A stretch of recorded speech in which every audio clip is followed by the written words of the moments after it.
人生だと思ってます。なくちゃならないし、それと一緒に生きていくものだと思ってるんで、多分ファッションがなくなったら僕も死にますね。いろいろ考えてたんですけど、もともとは中学生ぐらいの時は小説家になりたかったんですよ。それから先生になりたいとか、高校大学の入り始めて、多分なんかちょっと堅実な人生みたいなことをなんか大人ぶって考え始めるんですけど、先生になりたいって言ったりカウンセラーになりたいとか言ってたんですけど、最終的に洋服が好きすぎて洋服の仕事以外が考えられなくなっちゃったっていう感じですかね。洋服に携わってお金もらって生きていくっていうことが以外のなんか像が浮かばなかったっていう、すみません参考にならないかもしれないですけど、モテたかったからですね。もうすごくシンプルなんですけど、大学が渋谷にあって原宿が近かったので、休み時間とか大学1年生の休み時間とかに原宿によく通って古着屋さんから入ったんですけど、高校の時に当時流行ってたチョキチョキって雑誌あるじゃないですか。あれに毎月載っていた友達がいて、その子が原宿の古着屋でよく買い物をしてるって言ってたので、じゃあ行ってみようかなと思って行ってみてからもう毎日のように通っていたっていう感じで、やっぱり古着を着るイコールおしゃれなことっていうふうにその時は思っていたので、やっぱおしゃれをしたかった。なんでおしゃれしたかったかというと、大学デビューしたかったんですよね。めっちゃモテたかった。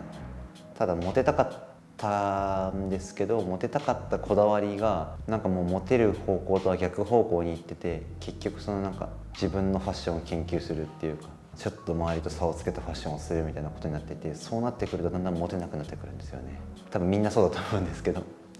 やっぱお客さんの笑顔が見えることですかね。例えば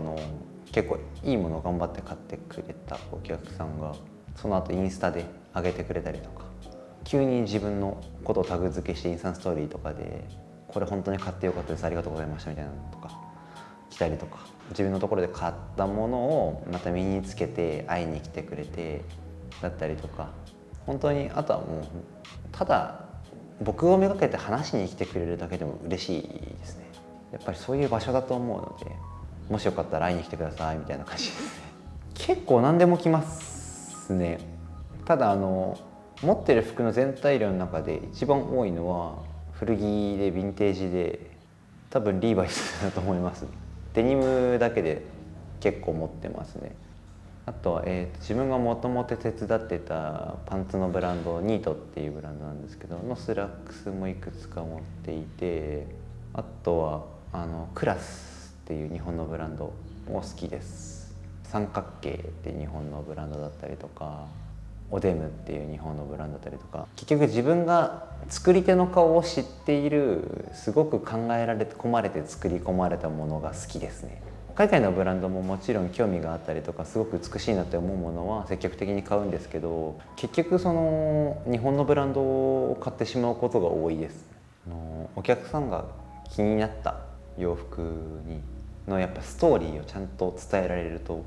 思います。ディティール含めどういう歴史があるかとか、デザイナーさんの思いとか、そういったものをしっかり